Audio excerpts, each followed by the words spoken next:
ریحان صاحب کراچی کے ایک پوش علاقے میں اپنے ذاتی بنگلے میں رہائش پذیر تھے۔ اچھا کاروبار تھا اور بچوں کی تعلیم و تربیت پر والدین نے اچھی محنت کی تھی۔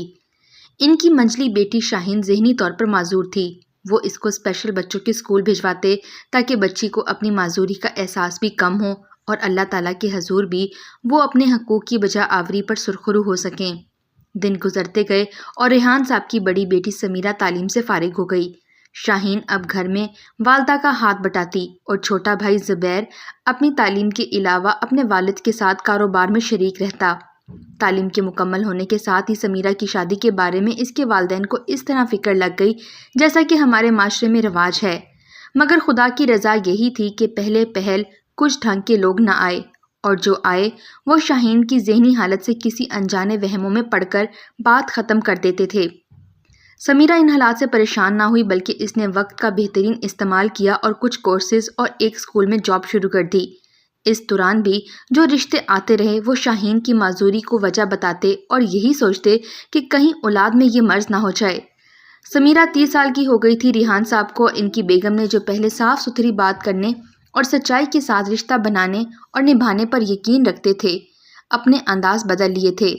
اب وہ اپنی بیٹی کی تعلیم و تربیت اور نیکی سے زیادہ اپنی دولت کو رشتہ کرنے کا ذریعہ بنانے لگے۔ ان کی اسی دولت سے معروب ہو کر کسی دور پار کے جاننے والے نے ایک رشتہ بھجوایا جو ایک کاروباری شخص کا تھا، جس کی بیوی شادی کے 2 سال بعد ہی وفات پا چکی تھی۔ اس شخص کے گھر والوں نے اس کی عمر 38 سال بتائی۔ ادھر چونکہ سمیرہ کے 30 سال بھی ہر دوسرے آنے والے رشتے کی آنکھوں میں کھٹک رہے تھے، لہٰذا سمیرہ کے والدین نے فیصلہ کیا اور سمیرہ کی عمر 26 سال بتائی۔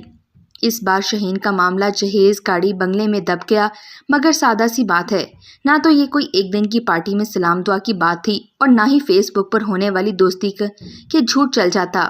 یہ تو زندگی بھر کا معاملہ تھا، آج نہیں تو کل یہ راز کھول ہی جانا تھا۔ ولیمے کی خوشیاں بھی ابھی نہیں منائی گئی تھیں کہ عمر چھپانے کا یہ قصہ تمام ہو گیا، اور باوجود اس کے کہ مرد نے نہ صرف ایک بار شادی بھی کی تھی اور اس کی عمر بھی 44 سال کی بجائے 38 سال بتائی گئی تھی۔ الزامات، بہتان اور دھمکیوں کا سلسلہ لڑکی کے نصیب میں آیا۔ سسرال والے اگر جہیز یا تعلیم پر کوئی مسئلہ اٹھاتے تو شاید کچھ دیر کے لیے مخالفت کے خلاف بند باندھ لیتی، مگر مسئلہ جھوٹ کا تھا، اور وہ بھی ذاتی جھوٹ، اور وہ بھی والدین کی زبان سے نکلا ہوا۔ یعنی یہاں تو صفائی والا کوئی معاملہ ہی نہیں تھا۔ سسرال کی ایک ہی ضد تھی کہ آج ہی واپس جاؤ، اور سمیرہ کے والدین کی معافیاں کہ اب تو سب کچھ ہو چکا ہے، اب اتنی سی بات پر اتنا بڑا فیصلہ کیوں؟ بہت بحث و مباحثہ کے بعد ان کاروباری ذہن کے لوگوں نے یہ طے کیا کہ اگر ریحان صاحب سمیرہ کے شوہر کو کینیڈا میں سیٹل کروا دیں تو یہ شادی چل سکتی ہے۔ یعنی ان کے خیال میں کینیڈا پہنچ کر 30 سالہ سمیرہ 26 سال کی ہو جائے گی، اور اس طرح یہ دونوں بقیہ عمر ہنسی خوشی زندگی گزار دیں گے۔ ریحان صاحب نے اپنا جھوٹ نبھانے کے لیے سمیرہ کے شوہر کو کینیڈا میں سیٹل کروایا، جس میں ان کا اثر و رسوخ اور پیسہ کام آیا۔ اسی دوران وہ خود بھی جان گئے کہ سمیرہ کے سسرال نے ان سے کئی ایک جھوٹ بولے، جس میں اس شخص کی عمر، تعلیمی قابلیت اور کاروباری حیثیت کے بارے میں جھوٹے کاغذات کی جانچ پڑتال کے دوران ثابت بھی ہو گئے۔ تکلیف دہ امر یہ ہے کہ سمیرہ کے بارے میں ایک جھوٹ اس کے شوہر کے بتائے گئے 10ویں قسم کے جھوٹوں کے مقابلے میں بھی بھاری نکلا۔ وہ شخص کینیڈا میں سیٹل ہو گیا اور آج بھی سمیرہ کا شوہر ایک بچی کا باپ ہے، مگر اس کی بانجھ ذہنیت آج بھی اسی طرح سوالی رہتی ہے۔ آج بھی سمیرہ کے والدین اپنی بیمار بیٹی کا علاج، اپنے بیٹے کی تعلیم و شادی پر خرچہ کرنے کے باوجود سمیرہ کے شوہر کی نت نئی فرمائشیں پوری کرتے ہیں۔ میں آج بھی یہ سمجھنے سے قاصر ہوں کہ سمیرہ کے والدین نے جھوٹ کیوں بولا۔ وہ کیوں یہ سمجھتے تھے کہ اس قسم کا جھوٹ اس نمائشی معاشرے میں زیادہ دیر چل سکے گا؟ انہوں نے اپنی باصلاحیت، تعلیم یافتہ اور ہمت والی بیٹی پر بھروسہ کیوں نہ کیا کہ وہ اکیلے بھی سچائی کے ساتھ زندگی گزار سکتی ہے، نہ کہ جھوٹ کھلنے پر شرمندہ ہو کر؟ اور کیا یہ بہتر نہ تھا کہ اگر جھوٹ بولا ہی تھا اور شادی کے ساتھ ہی ان کے جھوٹ کا بھانڈا پھوٹ گیا تھا تو سسرال کی چیخو پکار پر عزت سے اپنی بیٹی کو گھر لے آتے، نہ کہ اس ٹارچر سیل میں مزید تانے سننے اور بلیک میل ہونے کے لیے چھوڑ آتے؟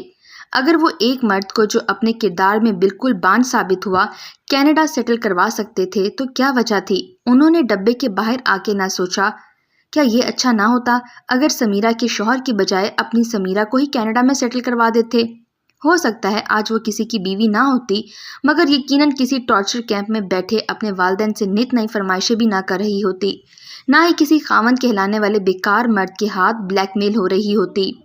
اب آئیں اس منافق معاشرے کی طرف جو دکھاوے کی نمازیں بھی پڑھتا ہے اور ہاتھوں میں ذکر کرنے کی تسبیح بھی رکھتا ہے، مگر اس کو خدا پر اتنی توکل بھی نہیں کہ شاہین تو ریحان صاحب کا مقدر تھی، ضروری نہیں کہ ان کے بیٹے یا بھائی کا مقدر بھی شاہین ہو، اور اگر فرض کریں ایسا ہو بھی جاتا ہے تو کیا یہ خدا کی مرضی سے باہر ہوگا؟ پھر اس معاشرے کا مزید مجرمانہ امتیاز یہ کہ سمیرہ کے والدین کا جھوٹ ان کی بیٹی کی طلاق کا باعث بن گیا، مگر اس نام نہاد شوہر کا جھوٹ اس کے لیے نہ تو طلاق کی خبر لایا، نہ کسی تانے تشنے کی، بلکہ جھوٹ اپنے ثبوتوں سمیت بھی اس کی راہ میں رکاوٹ نہ ڈال سکا، اور اس کو اپنی من چاہی مراد یعنی کینیڈا مل گیا۔ ایسے معاشرے میں زندگی گزارنا یقیناً کسی عذاب سے کم نہیں، جہاں سچائی کی بھی سزا عورت ہی بھگتے اور جھوٹ بول کر بھی عورت ہی رسوا ہو۔ اس کہانی کی بہت سی دوسری سچی کہانیوں کی طرح ابھی تک انجام نہیں ہوا، یہ قائرین پر ہے۔ اس سچی مگر معاشرے کی تلخ اور بدنما تصویر سے وہ کیا سبق حاصل کرتے ہیں؟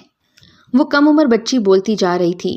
میں نے کئی ملاقاتوں میں اس کی داستان حیات کو سنا اور سوچا کہ اسے آپ تک پہنچاؤں۔ ذہن و دل پر بوجھ سا ہے، اس کی کہانی اسی کی زبانی بیان کر رہی ہوں۔ میری ماں کا جوانی میں انتقال ہو گیا، ابو مجھے بوجھ سمجھنے لگے، بھائی کوئی تھا نہیں، مجھے ایک درمیانی عمر کے رکشے والے کے ساتھ بیاہ دیا گیا۔ میرے تو گلیوں میں سہیلیوں کے ہمراہ کھیلنے کے دن تھے۔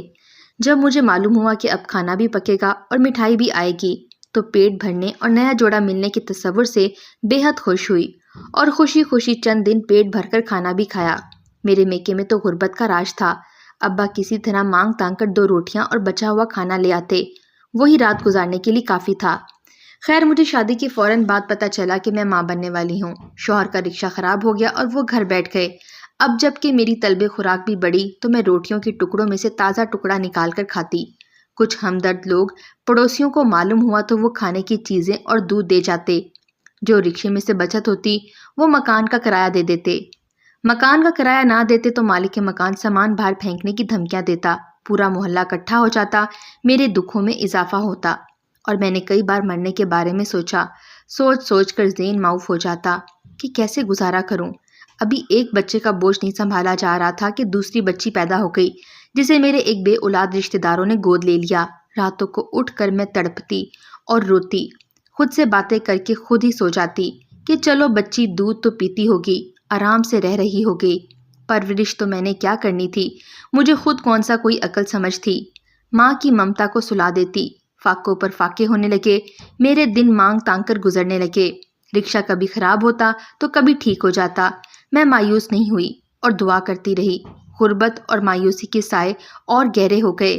چند آپ جیسے لوگوں نے سمجھایا کہ تمہارا سسرال کراچی میں ہے، تم کراچی چلی جاؤ، وہاں کاروبار بھی مل جائے گا اور بچوں کا دودھ کپڑا بھی۔ ملتان میں جتنے میرے خیر خواہ حضرات ہیں، ان کو اب میں کیسے کہوں کہ میرے گھر میں ایک چراغ اور جلنے والا ہے۔ خیر سے میں پھر سے امید سے تھی۔ اس کے حالات جاننے کے بعد میں نے اور دوستوں نے وہیں بیٹھے سوچا کہ ان کو یہ بتانے والا کوئی نہیں تھا کہ تمہیں بہت سے لوگ پناہ دیتے، گھر بھی رہنے کو دیتے، لیکن اب یہ جو فیملی میں اضافہ در اضافہ ہو رہا ہے، اس کے ذمہ دار لوگ کون ہیں؟ ڈاکٹرز ہیں یا تم اور تمہارا میاں؟ وہ رونے لگی، مجھ سے جو بن سکا کرتی رہی، تسلیاں بھی دیتی رہی اور ملنے والیاں کو بھی یہ سمجھاتی رہی کہ آپ خاندانی منصوبہ بندی پر عمل کریں۔ وہ کہتی میں نے سنا تھا کہ جو روح اس دنیا میں آتی ہے خدا اس کے کھانے اور پرورش کی ذمہ داری بھی لے لیتا ہے، لیکن میں اپنے حالات کا ذمہ دار کسے ٹھہراؤں؟ بہت ہی دردناک باتیں سنائیں، سننے والوں کے دل تھام کر رہ جاتے۔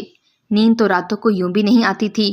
ہم جیسے حساس لوگ پتہ نہیں کیا کیا توقعات رکھتے ہیں، کئی طرح کے خیالات ذہن میں آتے ہیں، یہ کر دیں وہ کر دیں۔ مجھ حقیر سے جو بن سکا سو کیا، مگر اسے تو دوائیاں بھی چاہیے تھیں، کپڑا بھی چاہیے، دودھ بھی، اور اچھی غذا، سب چاہیے۔ کچھ سوچ کر میں نے اسے کہا کہ میں تمہیں یہاں کی مشہور رہنما صدر لیڈیز کلبز جو بہت درد مند دل رکھتی ہیں اور نام ہے بیگم فرح مختار صاحبہ، ان کے پاس لے جاتی ہوں۔ تم 1-2 سال تک جب تک بیٹا بڑا نہیں ہو جاتا ان کی سرپرستی میں رہو، وہاں سب طرح کی پناہ ملے گی، شوہر آپ کی کس رائے میں رہ لیں۔ اسی طرح میری کچھ دوست اور عزیز بھی رکھنے کو تیار ہیں، اچانک اس کے آنسو بند ہو گئے اور کہانی بھی ختم ہو گئی۔ ہم نے سوچا کسی کا سرونٹ کوارٹر خالی ہو تو اسے وہیں جگہ دلوا دیتے ہیں۔ وہ بالکل خاموش تھی۔ ہم سمجھے راضی ہو گئی ہے۔ وہ دن اور آج کا دن وہ لیڈیز پارک میں کبھی نہیں آئی۔ بس میرے پاس اس کا فون نمبر موجود ہے۔ اللہ پاک سے دعا کرتی ہوں کہ اس کے مسائل کم ہو جائیں، لیکن اس کے لیے دل بے چین رہتا ہے۔ آپ لوگ مجھے بتائیں کہ درد دل کا کیا کروں۔